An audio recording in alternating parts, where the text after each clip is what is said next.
자, 그러면 지금부터는 우리가 투자 시 알아야 될 투자 포인트 11가지가 있는데 그거에 대해서 이제 하나씩 알아보도록 하겠습니다. 자, 역세권인지 반드시 확인하라. 이거는 이제 앞에서 계속 설명을 드렸어요. 이제 더 이상 설명 안 드려서 아시겠죠? 자, 두 번째, 주변 환경을 잘 살펴라. 이건 어떤 뜻이죠? 네, 주변 환경에 이제 뭐 주변에 이제 편의시설이라든지 식당이나 이렇게 편하게 이용할 수 있는 시설들이 있는지를 잘 살필 수 있어야 될 것 같습니다. 네.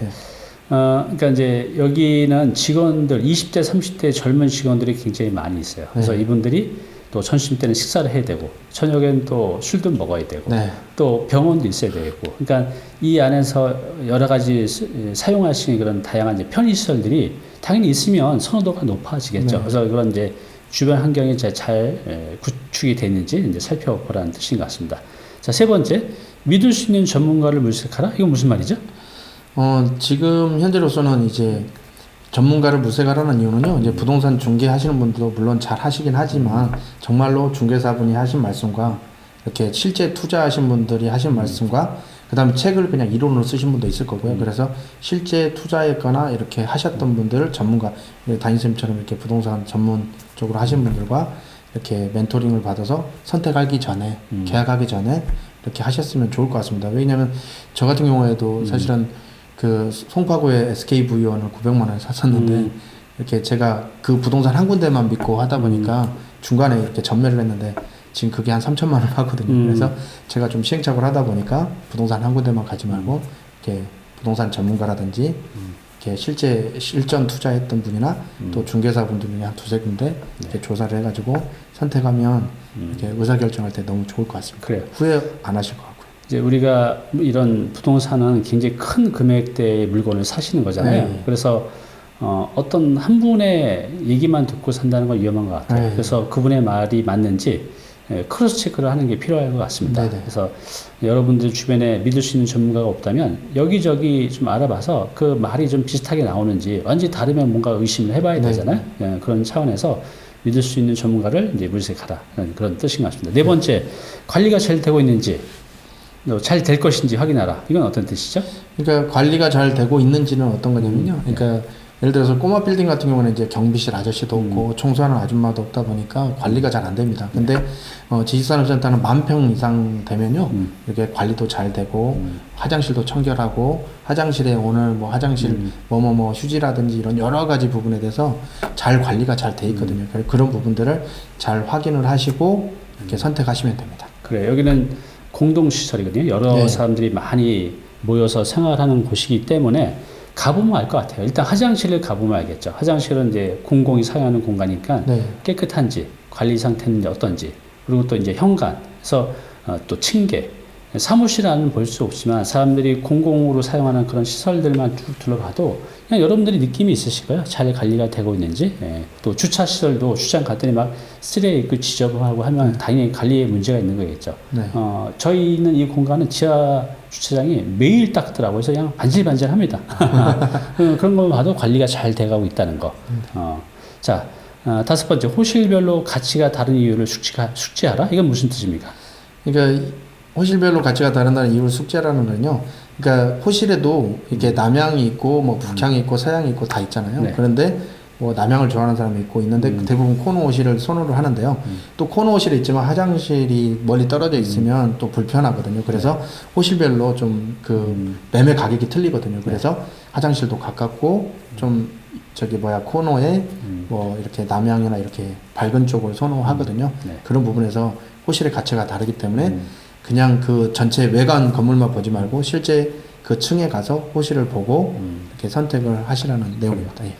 그러니까 이제 이 지식산센터가 보면 굉장히 건물이 커요. 그래서 이제 한 개 층, 똑같은 뭐 예서 12층에서도 보면 어느 호실은 조망이 굉장히 좋고 확 터져 있고 어느 호실은 바로 그냥 옆에 건물이 닫혀져 있고 또 어떤 데서는 그 해가 잘 들어오고 어딘데 해가 잘 안 들어오고 또 이제 코너 자리 같은 경우는 이제 두 면이 유리돼 있으니까 그게 공간도 또 넓어 보이고 또 오픈이 잘 돼 있으니까 이제 쾌적하겠죠. 네, 맞습니다. 그렇게 지금 김 대표님 말씀하신 게 호실별로 똑같은 층이라고 할지라도 다 분위기가 다르다는 거죠. 다르다는 건 이제 가치가 다르기 때문에 물론 이제 우리가 객관적인 가치도 있지만 내가 사용할 공간들은 또 내 취향에 맞는지를 이제 보시는 것도 좋을 것 같아요.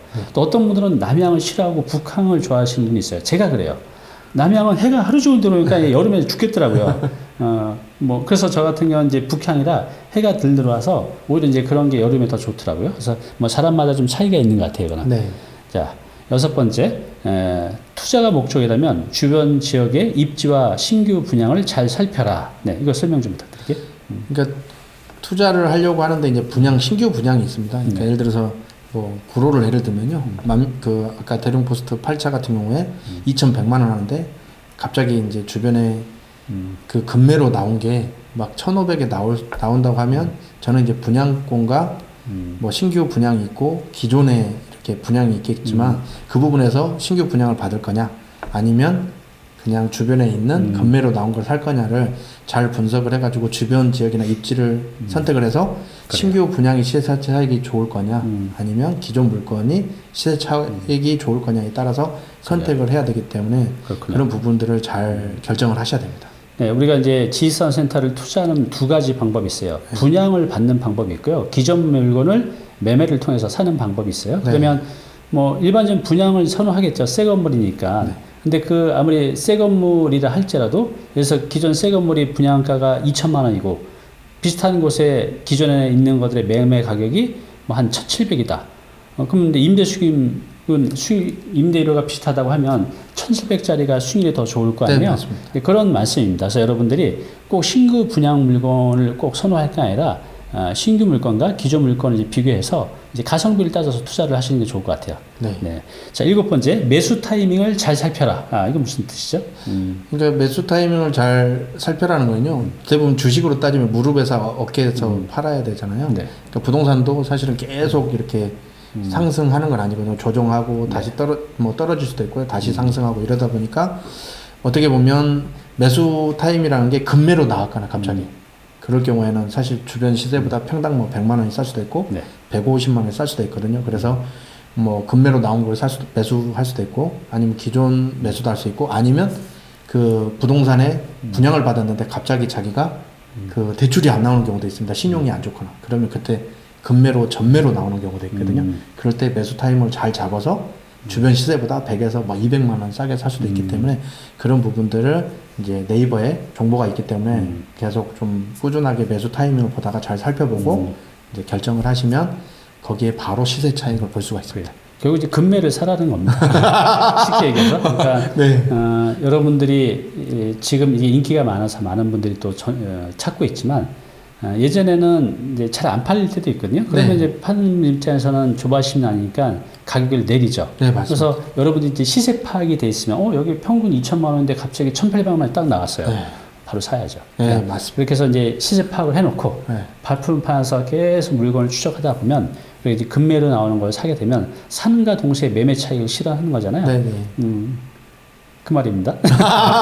그래요. 담임선생님 너무 쉽게 편하게 알려주셔서 너무 감사합니다. 자, 8번째, 지식산업센터와 오피스텔의 차이점을 파악하라. 이제 이것도 설명 좀 부탁드릴게요.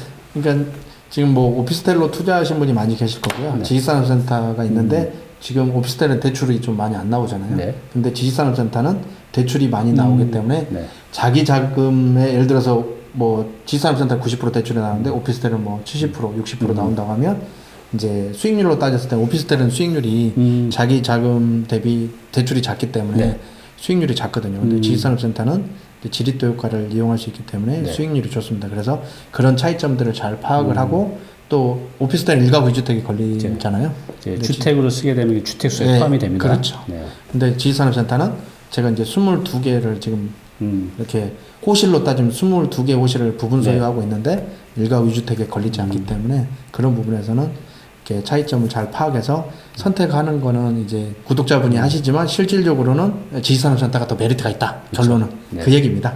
그래요. 그러니까 지산하고 오피스텔하고 어찌 보면 이제 사무실한 용도가 비슷한 공통점이 있지만 오피스텔은 이제 주택으로 쓰게 되면 주택수에 포함이 됩니다. 물론 이제 취득할 때 취득세 중과는 없지만 내가 이제 1세대 1주택 비과세를 받는다든가 또 주택수에는 포함이 되기 때문에 요것은 이제 고민을 해야 되죠. 그래서 우리가 조정대상 지역에서 3주택 이상을 갖고 있게 되면 2주택 1대 세 번째 주택을 사면 지방세까지 해서 13.2%의 취득세를 내게 되는데 이제 종부세 부담까지 또 양도세 중과까지 하면 이 주택을 많이 갖고 있으면 지금 굉장히 힘들잖아요. 근데 지사는 많이 갖고 있어도 그런 제한이 없어요. 그런 점이 이제 굉장히 매력인 것 같습니다.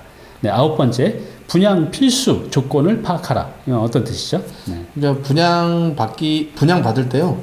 이제 그 뭐 조건들이 있습니다. 물론 이제 요즘에는 이게 계약금 10% 넣을 때 예전에 뭐 그 건설사에서 막 10% 받고 뭐 이거에 대한 계약금에 대한 많은 이연 부담이 있었는데 요즘엔 대부분 다 계약금을 신탁사로 이렇게 받기 때문에 그런 필수 조건들을 잘 파악해서 계약금을 10%를 안 날리는 걸 잘 체크를 해야 되고요. 더 중요한 거는 지금 현재로서는 지식산업센터가 땅을 사서 분양을 해가지고 뭐 중간에 뭐 유치권이 생기거나 뭐 미분양되거나 이런 일이 거의 지금 현재로서는 한 건도 있지 않습니다. 금천구 구로구에 가장 많이 있는데 그래서 서울 지역은 네, 그래서 계약금 10% 넣을 때 그런 부분들만 잘 파악하면 문제는 없을 것 같습니다. 그래요. 그래서 이제 여러분들이 그 분양 필수 조건에 보면 그 계약서 내용들이 있잖아요. 그래서 뭐 전매 제한이 있는지 또 뭐 사전에 이거 할 때 대출도 미리 알아봐야겠죠. 그래서 이제 그런 것도 그 분양하는 팀한테 여쭤보면 이제 어느 정도 파악이 됩니다. 물론 이제 그걸 100% 믿어서는 안 되죠. 그걸 여러분들이 이제 확인을 하셔야 돼요.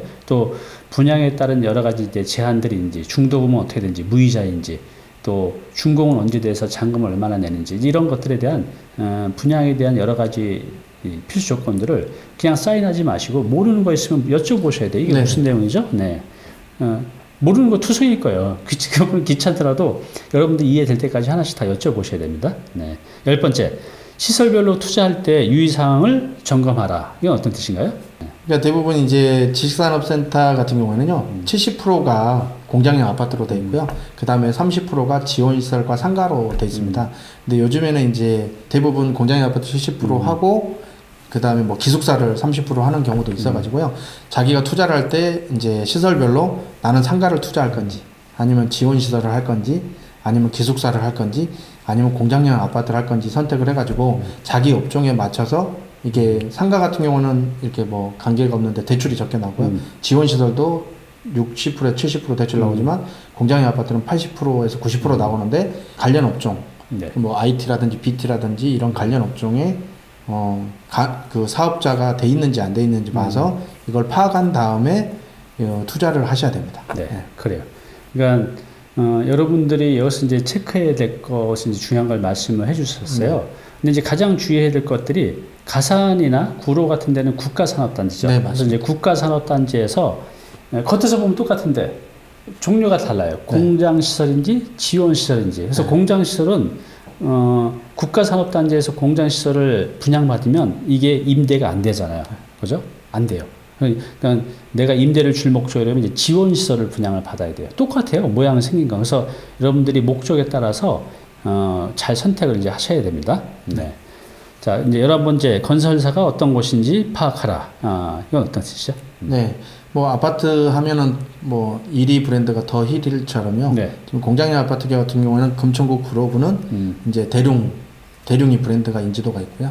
그 다음에 에이스 이렇게 된 것처럼 지금 이제 뜨고 있는 게 SK V1, SK 쪽에 또 뜨고 있거든요. 하나도 있고 그래서 뭐 건설사 같은 경우에는 가급적이면 딱 들어도 브랜드 인지도가 있는 데를 선택하면 그만큼 그 시세 차익도 볼 수 있고요. 역하고 또 가까우면서 건설사 브랜드를 선택하는 게 좋습니다. 그러면 거기에 따른 시세 차익이나 이런 부분들이 많이 혜택들이 있습니다. 그래서 저는 가급적이면 건설사 같은 경우에는 그래도 1군을 선택하는 게 좋다고 보거든요. 그래요.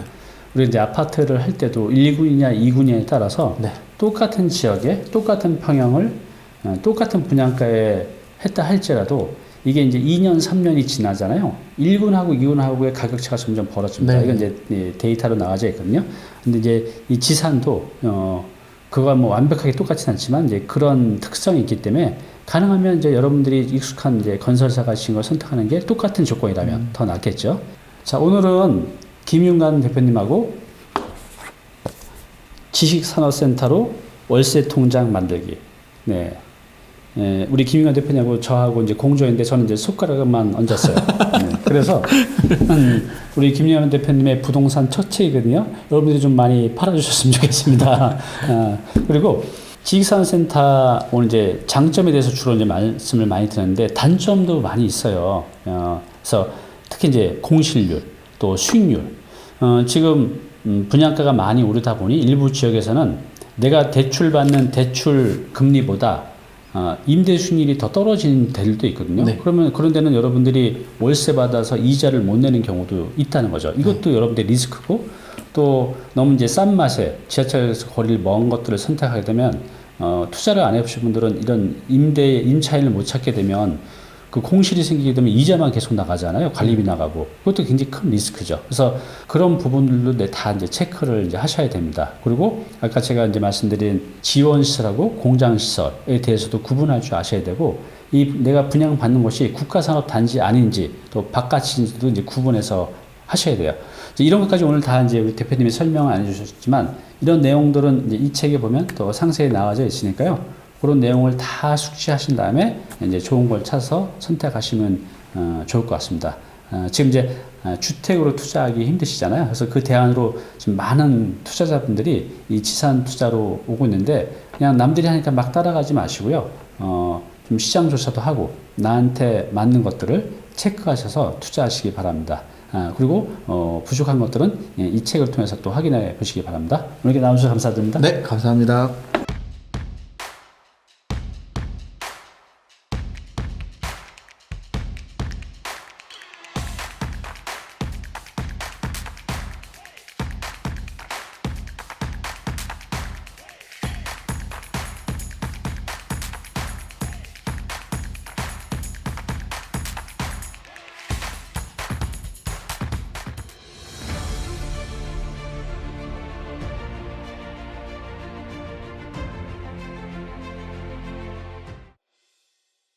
네, 오늘 정보 도움이 좀 되셨나요?